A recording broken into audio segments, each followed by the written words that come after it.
So that's a breakthrough. That car's finally a driver. It sounds so good. Yeah, it works good. That was a cold start to just take a cruise. Nice. That car showed up in a couple videos a while ago, and then we had a flywheel loose on the engine, and it was a pain. But now it's got a nice, fresh 1776 in it. Sounds good, and it's running good. We'll talk more about that car later. So I'll show you something quick. I was just going to show Melissa this. So this 1960 VW, I think, was either the last year or the next to last year. They might have got gas gauges in 62, but this car was a no gas gauge car, so it's old enough that they didn't have gas gauges. But the way they get around it is it has a reserve lever. So when I pulled back in, I thought, oh, it's running a little weird. And it's because it was like out of gas, but then I was going to show Melissa how to work the reserve lever. So just normal gas tank, but the pickup tube inside the gas tank sticks up about 1.5 inches or 2 inches. And so with the reserve level in normal position, it's picking gas up bottom of the tank up to the top of the reserve tube. And then when you run out of gas, you hit the reserve lever and it takes gas in down below. So your reserve gas is sort of whatever's in between the top and the pickup tube. I can't really show it to you. Can you see it in No, here? I looked in with the flashlight and I can barely see it. But oh, actually that is it. So can't really see it. But and in there's a tube that sticks up 2 inches. But then when you're driving down the road, here, follow me here, I'll show you. And then when you're driving down the road, and you can feel it chugging because it's running out of gas, which is what I felt coming back. You filmed me going out there, right? Part of it, yeah. Coming back, it chugged a little bit, and I thought, oh, I wonder if I get to use the reserve lever. And then in here on the floor, and I think it's actually meant so you can use your toe to hit it. In here is the reserve lever. So this little lever right here, this way is normal, and this way is on reserves. So that when you turn it to the left with your toe, that takes the gas from the bottom of the tank, not the top of the tube. And then you get an extra gallon or half a gallon to get your butt to the gas station. How cool is that, though? That's your warning. That's like, oh, low fuel. Yeah, you're out of gas, get to the gas station, but no gas gauge, just that. And then in the old days, I think these guys came with a dipstick that would show you how much is in the gas tank. Like that's how you checked your gas.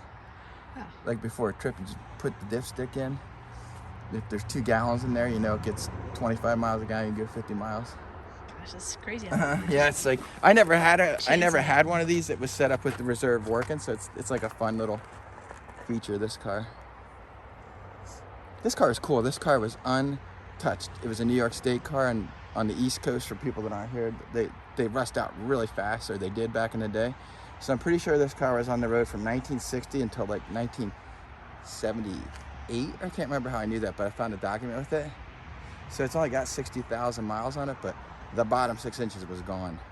Oh, that's right. But the car was untouched. Everything was new. The only thing that, I replaced, these were all the factory panels and all that. I wanted it to be really nice inside, because this car is going to be for Melissa and I.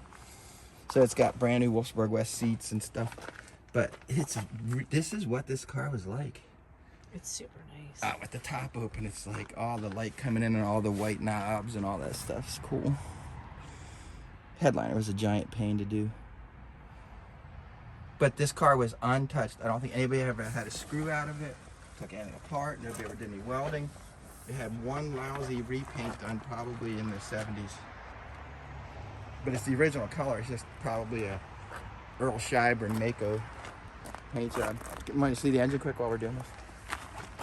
Earl Scheib, is that what you said? Yeah, that was like a place you go pay $100 to get your car that. painted. Yeah. Wait, pay $100 to get your car painted? Yeah, it's like $100. Well, look at the quality of the paint. It's like house paint. And it's a simple but nice engine, and it's actually way more powerful than I thought. So it's a simple 1776cc with dual Webers. I can't. Everything. It sounded really good. I don't know what I'm listening for, but it sounded super. It's cool. And it's got an old Flowmaster exhaust I built back in the 90s for another friend's car. Actually, I think I built it for my car, and then a friend used it for a while. Frank Drum. So anyway, that's that car.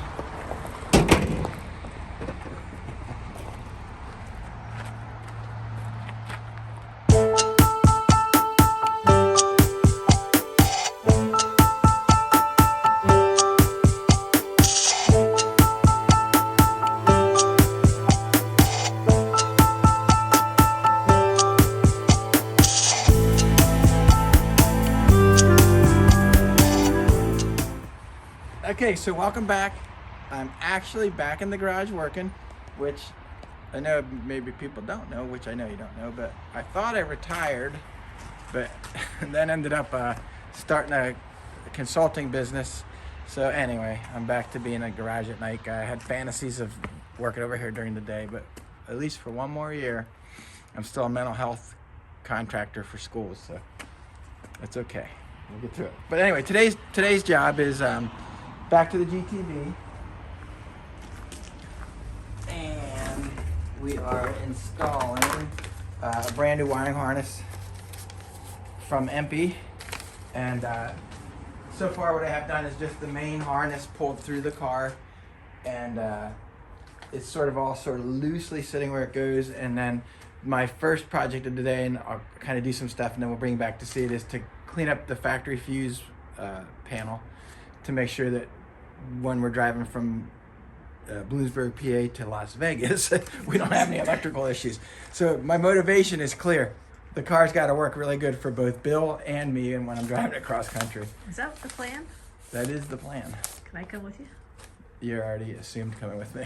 So anyway, so today's job is here, I'll show you. I got to clean up this original fuse panel, which is in really nice shape, but I'm just going to clean all the contact points before I reinstall it in the car, and then start making the electrical connections to put all the wiring back to the original spot that it was in. So check back in. I'll show you more later.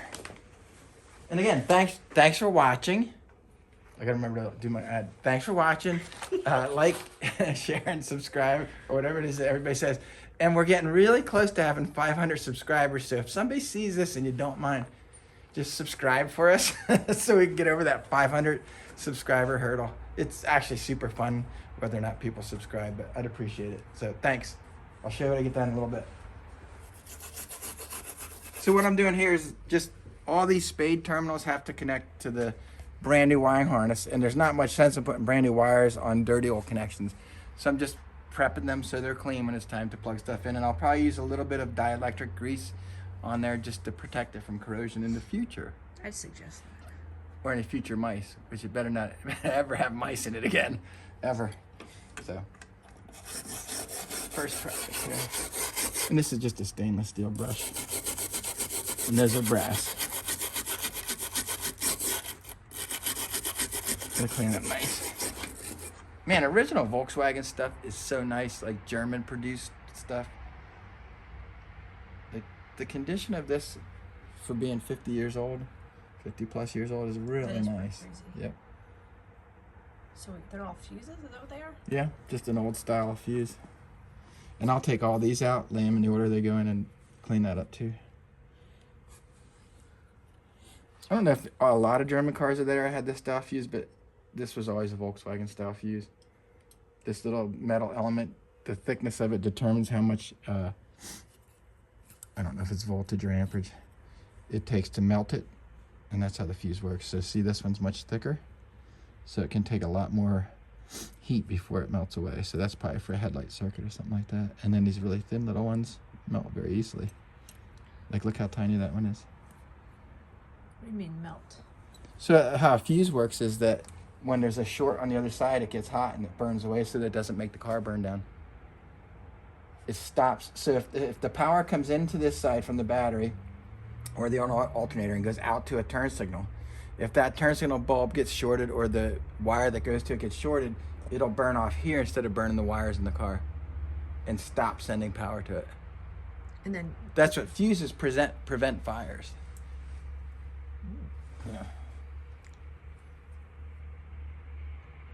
Yeah. So anyway, I got it all cleaned up. cool Talk to you in a bit. Like... Alright, enough fuses. See, can you see in the video, these are actually pretty clean now. I'll show you this one here. So this one has a little corrosion there. Did I go right over it? Okay. Get it. See, nice and shiny. I don't know if the shiny shows up in the video Brass, or you not. said? So does that rust or no? Well, it doesn't rust, but it corrodes. Again, I'm not You're not a metal... metal. No, I don't even know what's called. Metallurgy? Yeah, I don't even know. metallurgist. I'm not a metal guy. I am a metal guy. I weld metal. I don't know what I'm talking about. So talk to you later. I'm making these clean. See ya.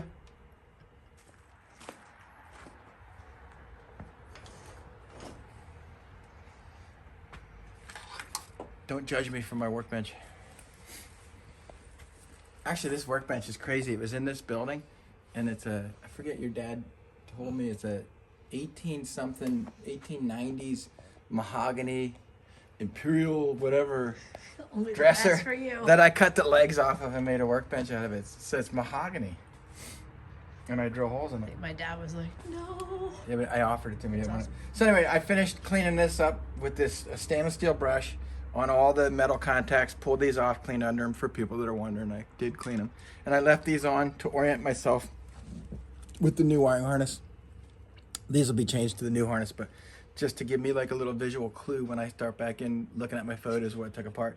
And then the lens, or the cover for the fuse block, which is a cool original part, I used this mild citrus base cleaner and a soft brush.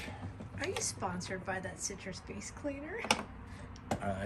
Yes. I'm kidding. No, it actually works so good. My son used to work for an industrial company, and he told me about this stuff, but it works really good. What is But it? look how clear, I don't even know. Is that, or something like that, but look how nice and clear that old VW part is. And then this goes over. Still. Oh, cool. Yeah, it's nice. Oh, so each. So look how nice and new this looks. I guess my point is, no glory to me, but just take a minute. What did I do? It's 5 minutes. And so now the old original fuse block is like new, ready to rock. So, filming, say hi. This is my friend Dave, J-Town Customs. And I always have his shirts on instead of mine because I don't have shirts. He's way more official. And we're gonna go look at, big surprise, more VW parts. So, all right, that's it for that. Stop back again.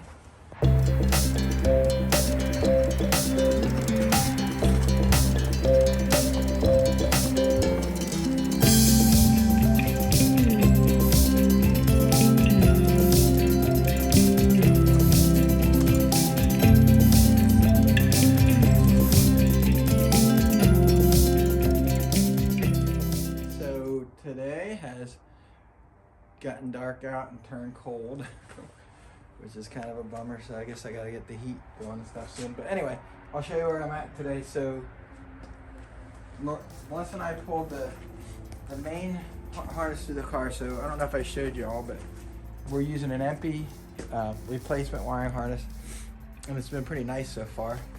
And it comes in a bunch of sections, so you can see all the little baggies are all different sections. And then the way the installation instructions go, it goes section by section. So it gives you a parts list of each of the little baggies and the harness that's in them. And then as you go, it gives you the installation of each harness. And it gives you a frame of reference where the fuse block is. This would be the front of the car. And then which pin on the fuse block each of the things go to. So what I'm doing is just systematically, we have the main harness pulled through the car. Then I have all the little sub harnesses out, and I'm just working my way through the installation guide and hooking each one up to the pin that it belongs to, and then orienting it in the car where it goes. And the one thing that's a pain is this harness is fine, the EMPI harness is fine, but a VW Beetle, the factory harness, tends to look like a rat's nest. So it's if you're into wiring it all, it's a little bit annoying because I have to use what's here and VW's original design, and it's hard to get it organized looking because they never looked organized. But I'm actually to be honest, I'm fairly happy with how this is going. So I'm just taking my time and making sure each layer of wire is either over or under all the other bundles so that it doesn't end up in a jumble. And I'm just carefully using zip ties and tape to tie it where it goes. So this is the main fuse panel. This is the harness that comes from the steering column that has the ignition switch and all that stuff in it. And then things slowly are tying in. These are headlight circuits. The yellow and white are high and low beams heading out to both sides. This is where the harness comes up in from the main body. And then I can show you, if you follow me, I'll show you where it goes through here. It goes down through there where we showed you, out along the heater channel. Is that what we just fed through? Yep, through here, and then there'll be a voltage regulator here, and that's what this harness cuts off for. And then it pulls up through the fender well right back here.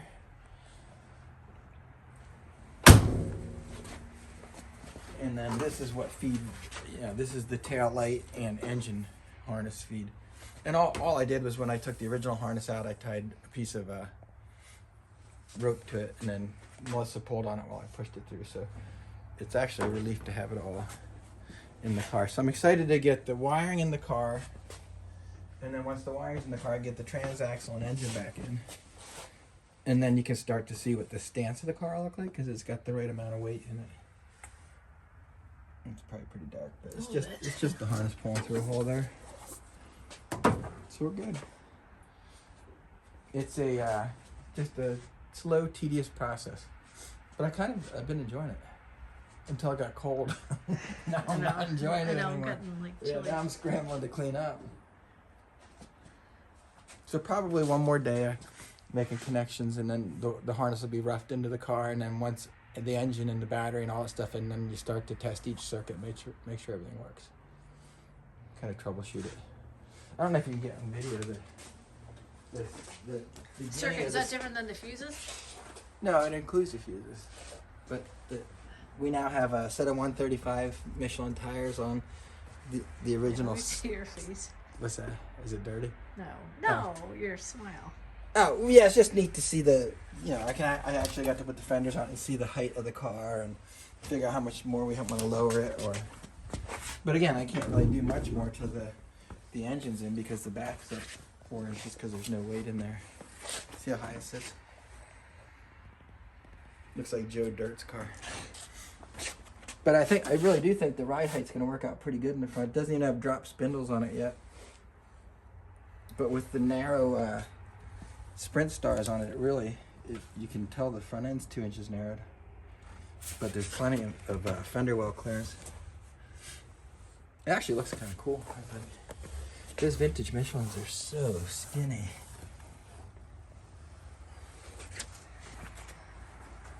So that's it, man. That's the status of this guy tonight. Feels good to be working on it again. So, as always, thanks for watching. Check back in. Get all your friends and grandmother and cousins and nieces and nephews to hit subscribe. No, but seriously, it's fun. Thanks for watching.